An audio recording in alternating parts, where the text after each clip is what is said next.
Bismillahirrahmanirrahim. Assalamualaikum warahmatullahi wabarakatuh. Apa kabar anak-anak soleh-solehah dan ayah bunda sehat serta bahagia di rumah? Alhamdulillah, hari ini kita ketemu lagi dengan saya Ustazah Mai yang akan memberikan sedikit materi tematik bahasa Indonesia bab 1 tentang hewan, pembelajaran ke-10. Indikatornya, siswa dapat mengidentifikasi hewan yang mengalami perubahan bentuk dan tidak. Baik anak-anak sekalian, kemarin kita sudah pernah mempelajari bagian-bagian tubuh hewan. Hewan merupakan makhluk hidup. Oleh karena itu, hewan membutuhkan makan dan minum agar dapat tetap hidup. Seperti manusia, hewan juga mengalami pertumbuhan. Ada yang semakin besar, namun ada pula yang mengalami perubahan bentuk dalam pertumbuhannya. Pernahkah kalian mengamati pertumbuhan hewan di lingkungan sekitar? Sekarang mari kita simak pertumbuhan hewan tanpa perubahan bentuk dan pertumbuhan hewan dengan perubahan bentuk. Yang pertama dulu, pertumbuhan hewan tanpa perubahan bentuk, yaitu pertumbuhan hewan di mana hewan tersebut semakin besar tubuhnya, namun bentuknya tetap. Contohnya hewan apa?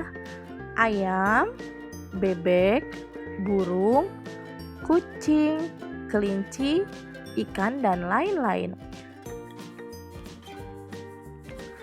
Baik anak-anak, Ustazah akan memberikan contoh hewan tanpa perubahan bentuk.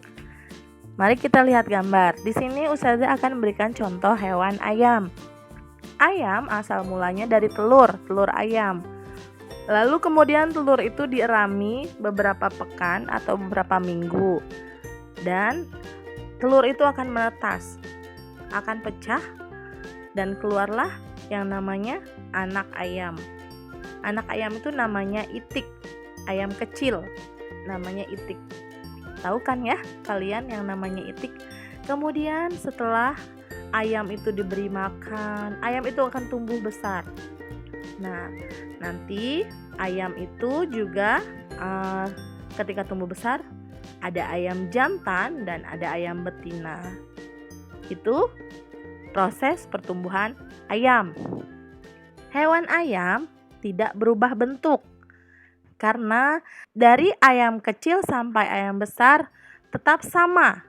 Kakinya sama, sayapnya, bulunya juga sama, terus paruhnya sama, matanya sama, jenggernya juga sama.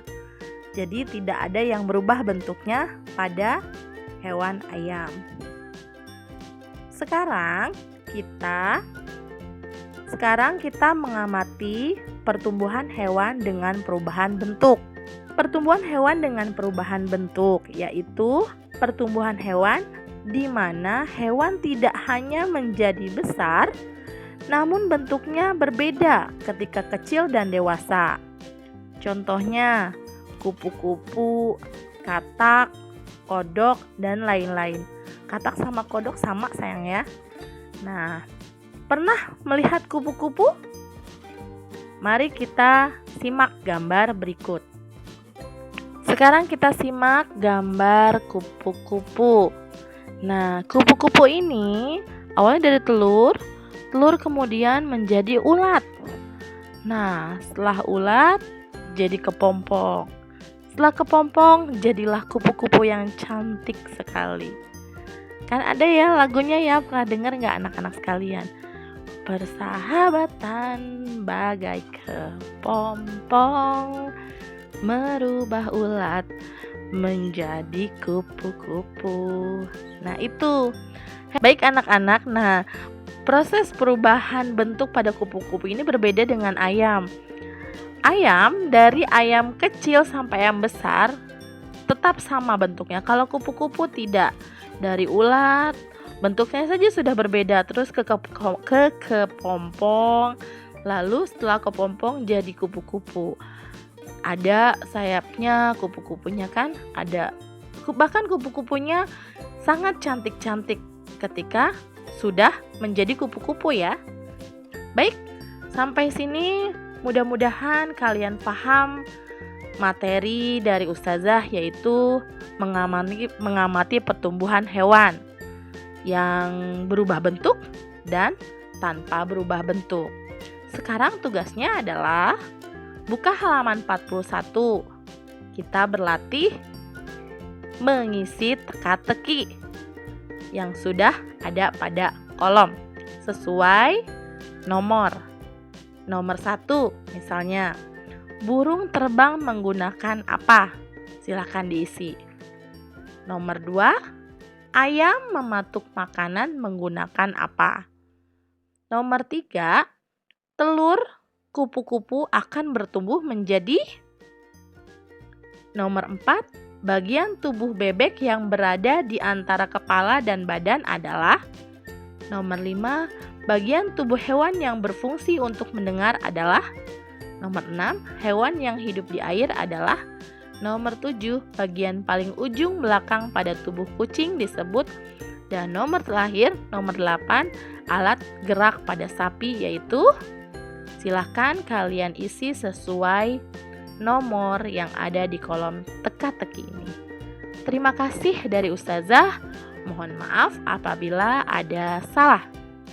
Mudah-mudahan kalian masih tetap semangat. Harus ya, belajarnya yang semangat karena sebentar lagi kita akan PAS, penilaian akhir semester. Dan jangan lupa jaga kesehatan selalu. Jaga ibadahnya harus tetap rajin dan bantu orang tua di rumah.